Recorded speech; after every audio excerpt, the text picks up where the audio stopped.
নমস্কার বন্ধুরা, রান্নান ব্লকে আপনাদের সবাইকে জানাই স্বাগতম। আজকে আমি চলে আসলাম অনেকদিন পরে একটা নতুন ভিডিও নিয়ে।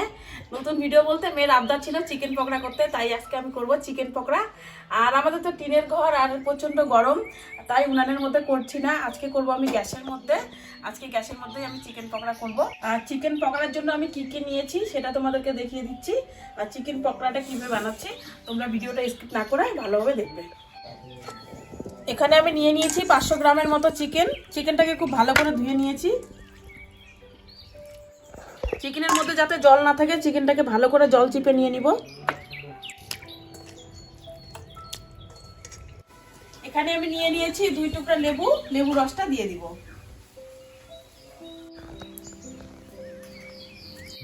এখানে নিয়ে নিয়েছি আমি রসুন বাটা, দিয়ে দিচ্ছি 1 চামচের মতো রসুন বাটা।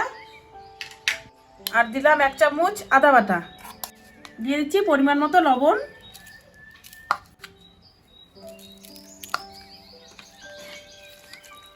এটা খুব ভালো করে মাখবো।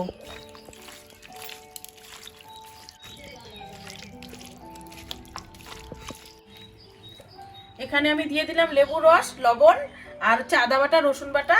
এটা আমাদের 5 থেকে 10 মিনিট ম্যারিনেট করে রাখলে খুব ভালো হয়। তোমরা কিন্তু অবশ্যই 5 থেকে 10 মিনিট ম্যারিনেট করে রাখবে। তারপরে দিয়ে দিচ্ছি আমি টক দই।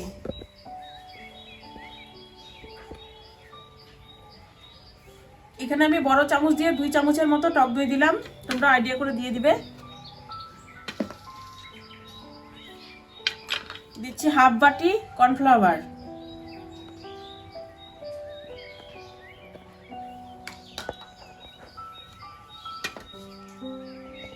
তারপরে দিব 3 চামচের মতো বেসন।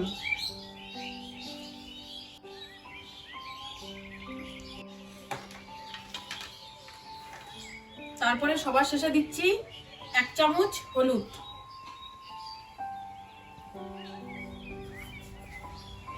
1 চামচ লঙ্কার গুঁড়া, 1 চামচ মিট মশলা। এটা খুব ভালো করে মাখবো।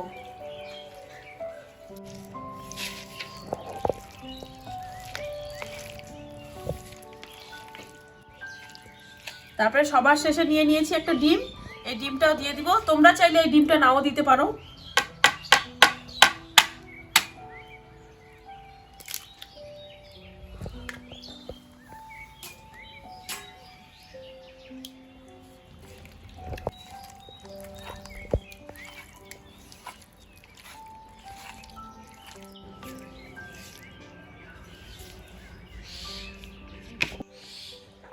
এটা খুব ভালো করে ম্যারিনেট করা হয়ে গেছে।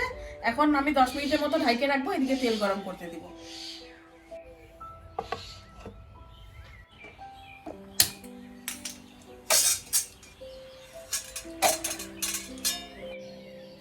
কড়াইয়ের মধ্যে দিয়ে দিলাম সাদা তেল।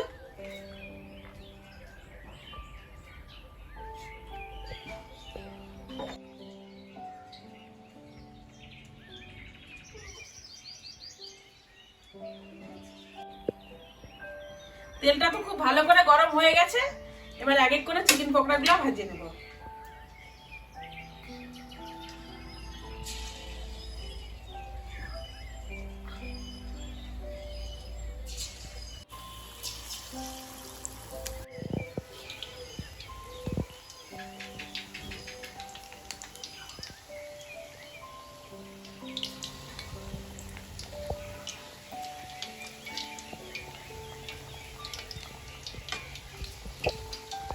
এখানে কিন্তু হাড় সমেত চিকেন আছে, অনেকে হাড় দেয় না চিকেনের মধ্যে, কিন্তু সেটা কোনো ব্যাপার না। তোমরা যদি হাড় সমেত তোমরা চিকেন পকোড়া বানাও তাহলে তোমরা গ্যাসের যদি ভাজো তাহলে গ্যাসের ফ্লেম লো করে দিবে। উনানের মধ্যে যদি ভাজো তাহলে উনানের আঁচটা কমে দিবে, যাতে হাড়টা সহকারে খুব ভালো করে সিদ্ধ হয়ে যায়, হাড় সমেত চিকেন পকোড়া খাওয়া যায়।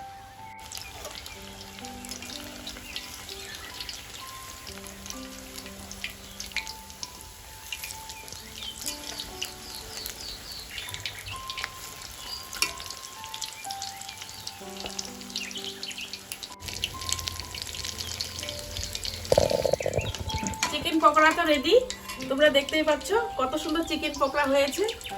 তোমরা উনানে বানালে তোমাদেরকে বলেই দিলাম, উনানের আঁচ কিন্তু একদম কম করে ভাজবে, তাতে ভিতরে যে চিকেন পকোড়ার মাংসটা থাকে খুব ভালো করে সিদ্ধ হয়ে যাবে।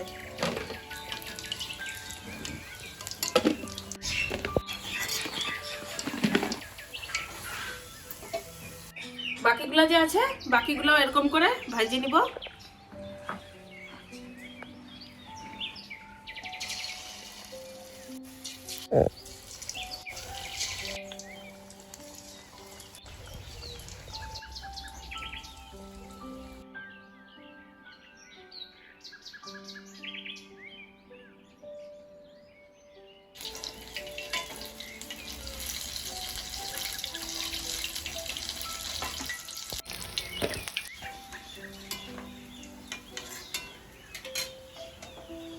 আমার সব চিকেন পকোড়া ভাজা রেডি। এখন একটু সুন্দর করে ডেকোরেশন করে নিব, নিয়ে আমাদের খাওয়ার পালা।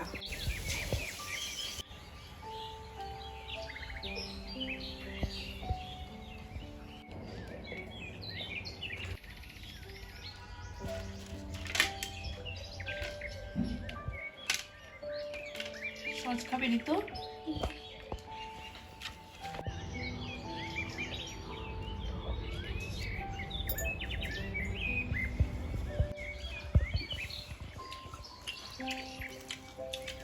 সেরকম টেস্টি হয়েছে চিকেন পকোড়া, খুব ভালো লাগতেছে খেতে। আর আমার ঘরোয়া পদ্ধতিতে করে নিলাম, তোমরা দেখতে পেলে চিকেন পকোড়া। তোমরা এই যে দেখতেই পাচ্ছ চিকেনটা কত সুন্দর করে সিদ্ধ হয়ে গেছে, আর খেতেও অসাধারণ টেস্ট লাগতেছে। তোমরা অবশ্যই অবশ্যই ট্রাই করবে, ভালো লাগবে। আর তোমরা সবাই সুস্থ থাকবে, ভালো থাকবে। দেখা হচ্ছে পরের কোনো নতুন ভিডিও নিয়ে।